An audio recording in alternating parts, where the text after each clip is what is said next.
क्या भारत में पेट्रोल 200 रुपये लीटर होने वाला है? क्या देश में पेट्रोल पंप बंद हो सकते हैं? मिडिल ईस्ट में बढ़ते तनाव और इस महायुद्ध के कारण लाखों लोगों की चिंता बढ़ गई है। दरअसल ईरान की ओर से दी गई एक बड़ी चेतावनी के बाद दुनिया के सबसे अहम तेल रास्ते स्ट्रेट ऑफ हॉर्मुज को लेकर डर बढ़ गया है। अगर यह रास्ता बंद हुआ तो इसका सीधा असर भारत समेत पूरी दुनिया पर पड़ सकता है।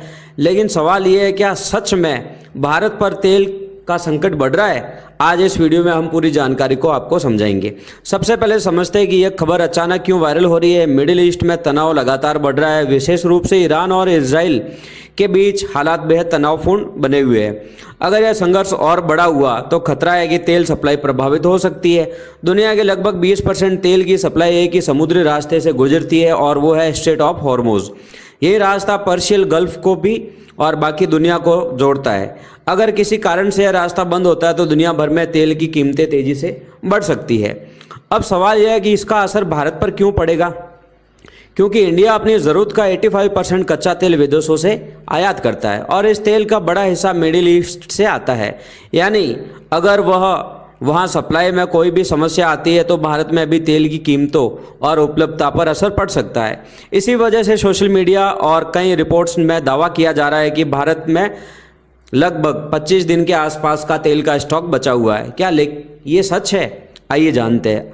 असल में यह दावा आधा सच और आधा भ्रम है।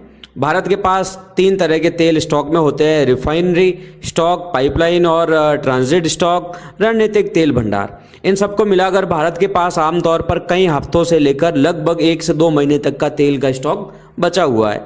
इसका मतलब यह है कि अगर अचानक सप्लाई रुक भी जाए तो तुरंत देश में तेल का संकट नहीं आएगा। सरकार के पास समय होता है नए सप्लाई स्रोत खोजने का। अब सबसे बड़ा सवाल, क्या भारत में पेट्रोल 200 रुपये लीटर हो सकता है? इसका जवाब है संभावना है, लेकिन अभी नहीं। अगर मिडिल ईस्ट में बड़ा युद्ध होता है और तेल की सप्लाई लंबे समय तक बाधित होती है तो अंतर्राष्ट्रीय बाजार में तेल की कीमतें तेजी से बढ़ सकती है। उदाहरण के लिए समझते हैं, अगर कच्चे तेल की कीमत 150 से 200 प्रति बैरल तक पहुंच जाती है तो भारत में पेट्रोल और डीजल काफ़ी महंगे हो सकते हैं। लेकिन आमतौर पर ऐसी स्थिति में सरकार टैक्स कम करके कीमतों को नियंत्रित करने की कोशिश कर सकती है। फिलहाल ऐसा कोई संकेत नहीं है कि भारत में पेट्रोल पंप बंद होने वाले हैं। भारत के पास तेल खरीदने के लिए कई अलग अलग देशों के विकल्प मौजूद है, जैसे रशिया, सऊदी अरब और यूएई। यानी अगर एक जगह से सप्लाई कम होती है तो दूसरी जगह से तेल खरीदा जा सकता है। तो कुल मिलाकर सच्चाई ये है कि अभी भारत में कोई तेल संकट नहीं है और पेट्रोल पंप बंद होने की संभावना भी नहीं है।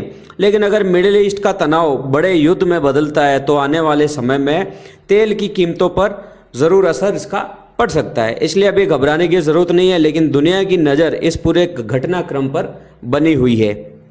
क्या भारत में सच में तेल की कमी हो सकती है? क्या भारत सरकार कहीं और से तेल मंगवाने के लिए लगी हुई है, किसी और कंट्री से इसके लिए डील करेगी? कच्चा तेल कहाँ से आएगा भारत में, और कच्चे तेल की सप्लाई भारत में कितनी बढ़ सकती है, और अभी भारत में डिमांड कितनी है? इन सब के बारे में और आप डिटेल में जानना चाहते हैं तो हमारे इस चैनल से जुड़े रहे और इस वीडियो में दी गई जानकारी आपको कैसी लगी कमेंट करके ज़रूर बताइएगा, ताकि हम इससे रिलेटेड और ऐसे वीडियोज़ आपको बताते रहे और बनाते रहे। धन्यवाद।